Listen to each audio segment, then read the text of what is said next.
Esta es una producción de Grupo Fórmula. De viva voz, con Diego García Saucedo, especialista en temas laborales e integrante de la Academia Mexicana del Derecho Procesal del Trabajo. Buenos días, abogado, qué gusto tenerlo aquí. Bienvenido. Hola, buenos días, Romina. El gusto es mío. Muchas gracias por el espacio. Gracias a usted. A ver, abogado, el salario mínimo, vamos a partir de esto, para el 2022, sube el 22%. De acuerdo al pacto entre los patrones, los sindicatos, el gobierno federal también. ¿Qué significa Correcto. ese 22% traducido en pesos y en centavos para que la gente entienda un poquito más la importancia de este aumento? Ese 22% se traduce en 172 pesos con 87 centavos de manera diaria en la zona general. Recordemos que tenemos dos zonas, es la zona general y la zona fronteriza o la zona especial fronteriza. En ese lugar geográfico quedan 260.34. Este 22% que mencionas realmente es el 9%. Explico por qué.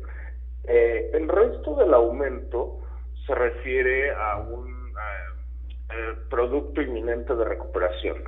El resto es un aumento real.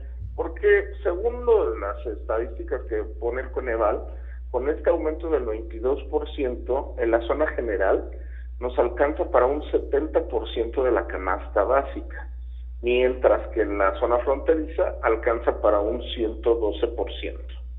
70%, digamos, para esta zona donde estamos actualmente y 102% para el norte. La diferencia es bastante considerable, abogado. Claro, el objetivo el supuesto objetivo de la Administración Pública Federal es que alcance para un 170%. Esto quiere decir que cubra las necesidades de canasta básica de una persona y el 70% de alguien más. Entonces, pues bueno, todavía estamos alejados. También hablaba de un incremento real del 9%, porque si consideramos que la inflación fue del 7.36% y la realidad es que vemos que los productos en el supermercado, cualquier producto adquirido por los trabajadores, realmente está aumentando entre un 20 y un 30%, pues estamos siguiendo a la inflación, pero todavía estamos bastante detrás, ¿no? Sí, claro, sobre todo en una época como esta de pandemia, donde hemos visto muchísimo más afectaciones económicas de las que a lo mejor habíamos visto incluso el año pasado, ¿no? Ahora, este es el aumento más alto en los últimos 34 años. ¿Es esto un triunfo? ¿Es un avance? ¿Es un beneficio? ¿O comparado con este porcentaje real del que ya nos hablaba el 9%, pues en realidad no es tan, o no requiere tanto festejo?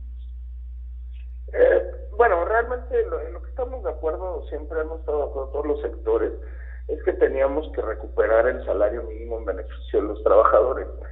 ¿Esto por qué? Realmente siempre hemos tenido un salario mínimo pues paupérrimo, estamos por abajo de países, incluso actualmente, como Ecuador o Guatemala, ¿no?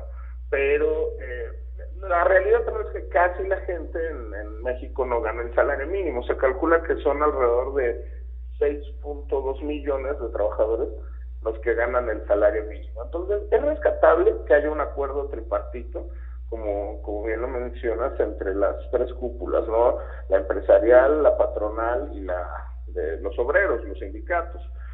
Sin embargo, pues queda un trecho por recorrer.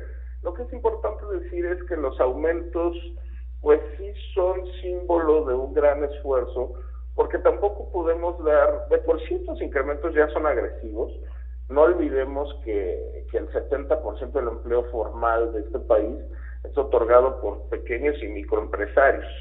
Esto quiere decir también a aquel patrón que tiene un pequeño puestito y da trabajo y le hace el esfuerzo por ser formal, de dar trabajo a 7 personas, pues un 22% de aumento en su nómina le va a repercutir. Entonces también debemos considerar que si damos un aumento todavía más agresivo del que estamos dando, pudiéramos destruir fuentes de empleo, especialmente en el sector pequeño y micro, que su importancia es que aportan el 70% del PIB. Ese es el gran punto, ¿no? Que podríamos destruir la mayoría de las fuentes de empleo. Entonces el aumento tiene que ser paulatino. También, si me permites decirlo, por ejemplo, desde el 2016 a finales de diciembre de 2016 se crea la UMA. Esto con el fin de desindexar el salario mínimo. También hace poco acabamos de tener la determinación de la UMA, y eso es un logro en el sentido de que la UMA se separa o se crea a partir del salario mínimo, pero para que siempre esté debajo. Y el evento positivo es que eso va a ayudar a que el salario mínimo despegue, ya que no va a estar indexado a multas, a cumplimiento de obligaciones fiscales, etcétera, etcétera. Entonces podemos tener una unidad que siempre esté por debajo del salario mínimo y empezar a dar estos porcentajes agresivos. ¿Hay camino por recorrer? Sí, pero creo que estamos comenzando por el lado correcto, ¿no? ¿Estamos, abogado, en el camino para consolidar un país más justo en esta materia? Es un camino largo, definitivamente, pero digamos que estos son los inicios. El haber alcanzado un acuerdo tripartito es correcto. Yo solo he expresado en algunos foros que es importante recordar al sector pequeño y microempresarial, como lo comentamos, porque a veces las grandes cúpulas, hablamos de la Coparmex, de la CONCAMIN, pues por supuesto que dicen yo puedo sostener un aumento del 22% al salario mínimo, pero no le preguntaron, y perdón de la expresión, a don Pancho, el dueño de la tienda de abarrotes de la esquina, que tiene 7 trabajadores. Entonces, en ese sentido pudiera parecernos que aún estamos por debajo, pero el camino se está siguiendo de manera correcta, ¿no? Bueno, pues sí, vamos a ver cómo repercute este aumento en el bolsillo de los mexicanos. Gracias, muchas gracias, abogado Diego García Saucedo, por estar con nosotros. A sus órdenes, Romina. Buen día. Buen día, un abrazo fuerte para usted. Encuentra más contenido como este en radioformula.mx.